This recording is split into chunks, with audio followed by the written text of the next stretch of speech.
It's science time. Hi, it's me again, teacher JM from My School. Okay, for today's video, we're going to study about water and fiber. Okay, water and fiber. Okay, do you have idea about what is water and what is fiber? Okay, today we are going to study water and fiber. Okay, before that, let's read our vocabulary words. Okay, let's read. We have water, fiber, okay, fiber, fruit, juice, milk, okay, we have milk, broccoli, okay, broccoli, pear, raspberry, and lentils, okay, lentils. Okay, now let's go to our sentence structures. Okay, for our sentence structures, I'm going to say, name some foods that contain blank. Okay, name some foods that contain blank, and you're going to say blank, and blank. And sentence structure number 2, I'm going to say does a or an blank contain blank. You are going to answer yes it does or no it doesn't. It contains blank. Okay, very good.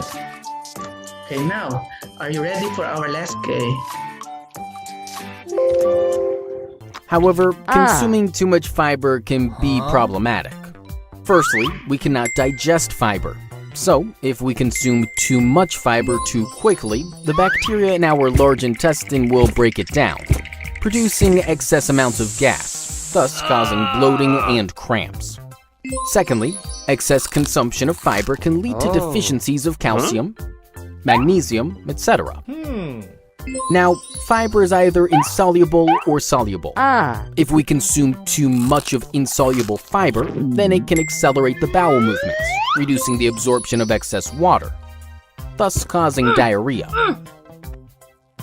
However, if we consume too much soluble fiber and don't drink enough fluids, it can slow down our digestive process, thus leading to hard stools or constipation.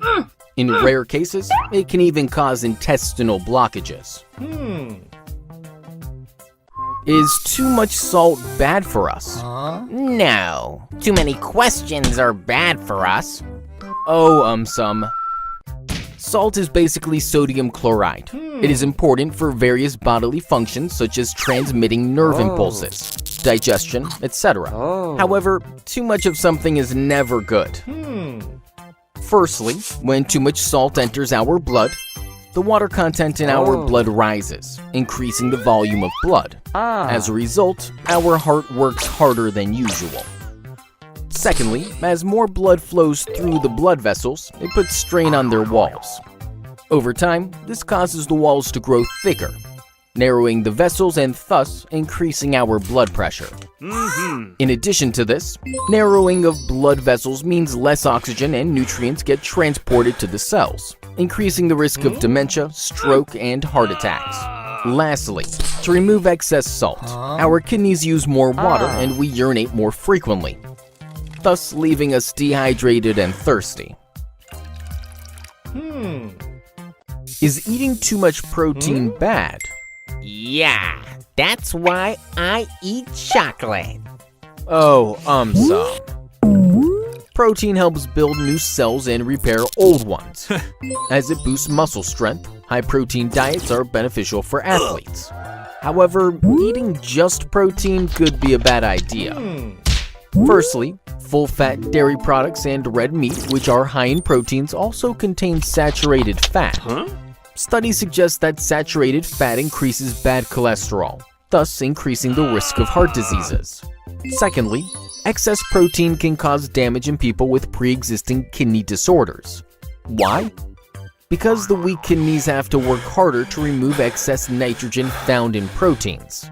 Thirdly, high-protein diet restricts our carbohydrate intake. So, through a process called ketosis, our body begins to break down stored fats to produce energy. But as this process produces smelly gas, it leads to bad breath.